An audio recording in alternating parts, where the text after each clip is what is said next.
So guys मैं हूँ प्रतीक और अब जाके ये बंदा कहीं लाइन पे आया है, मतलब थोड़ा सीरियस हुआ है इंडिया और कनाडा के ट्रेड रिलेशनशिप को लेकर। देखो, जिन लोगों को नहीं पता उन्हें मैं शॉर्ट में थोड़ा समझा देता हूँ कि हो क्या रहा है इस दुनिया में। सबसे पहले तो ये है कनाडा के प्राइम मिनिस्टर जस्टिन ट्रूडो। अब तुम लोग को ये बात तो पता होगी कि इंडिया में हाल ही में G20 की मीटिंग हुई थी, जिसमें कि जस्टिन ट्रूडो ने एक टॉपिक उठाया था निज्जर की मौत को लेकर। जिन लोगों को नहीं पता निज्जर कौन है, भाई मेरी पिछली वीडियो देख लो। इंडिया के नज़रों में निज्जर एक खालिस्तानी टेररिस्ट था और यहाँ पे साफ साफ लिखा है कि G20 की मीटिंग में 9 सितंबर की रात को जस्टिन ट्रूडो साहब ऑफिशियल डिनर स्किप करते हैं बाकी के लीडर्स के सामने। उसके बाद इनकी एक छोटी सी मीटिंग होती है मोदी जी के साथ और फिर कुछ दिन बाद जस्टिन ट्रूडो अपने कनाडा के पार्लियामेंट में बोलते हैं, हमारे ही जमीन पे आके इंडिया के एजेंट्स ने हमारे आदमी को मार डाला। Between agents of the government of India, the killing of a Canadian citizen on Canadian soil, Hardeep Singh Nijjar. उसके बाद क्या इंडिया चुप बैठेगी? वीज़ा ही कैंसिल कर दिया कनाडा के। और ये तो कुछ भी नहीं है, पिछले ट्यूसडे को जब मीटिंग हुई थी तो उस मीटिंग में हुनका जी को बुलाया था।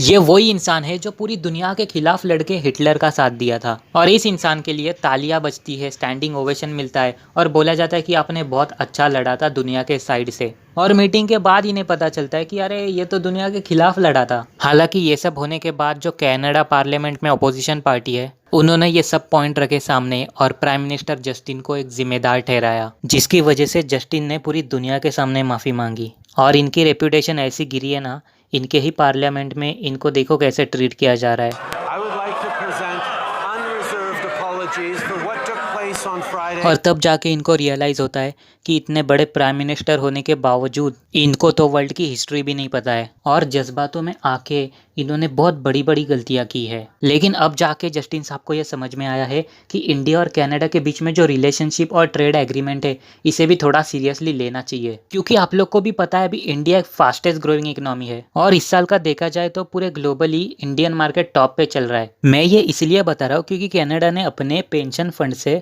Billions of dollars Indian market में इन्वेस्ट करके रखे। अब ये पेंशन फंड हर एक कंट्री का होता है। जब एक गवर्नमेंट ऑफिसर या गवर्नमेंट एम्प्लॉय रिटायर होता है तब उसे जो पेंशन दी जाती है वो इसी फंड से दी जाती है। अब देखिए, भले ही Justin Trudeau India Canada relationship को लेकर सीरियस है, लेकिन ये निज्जर की मौत का टॉपिक इतने आसानी से मिटने नहीं देगा। अब देखिए, यूएस के फॉरेन मिनिस्टर एंथोनी ब्लिंकिन और अपने इंडिया के फॉरेन मिनिस्टर जयशंकर साहब, इनके बीच भी ये टॉपिक को लेकर मीटिंग हुई। आपको एक क्वेश्चन आ सकता है कि यहाँ पे तो एंथोनी ब्लिंकिन के आगे यूएस सेक्रेटरी लिखा हुआ है और मैंने तो आपको बताया कि फॉरेन मिनिस्टर। तो टेंशन मत लो, क्योंकि यूएस का सेक्रेटरी ऑफ स्टेट और यूएस के फॉरेन मिनिस्टर दोनों एक ही पोजीशन है, एंथोनी ब्लिंकिन। मैं आप लोग का थोड़ा सा और बेसिक क्लियर करता हूँ कि ये फॉरेन मिनिस्टर होते हैं, इनका काम क्या होता है। देखो, फॉरेन मिनिस्टर एक बहुत ही बड़ी सीनियर पोजीशन मानी जाती है किसी भी कंट्री में और इनका सबसे बेसिक काम होता है कि पूरे वर्ल्ड की कम्युनिटी मीटिंग्स में जाके खुद के कंट्री की गवर्नमेंट को रिप्रेजेंट करना। और इनका दूसरा सबसे इंपॉर्टेंट काम होता है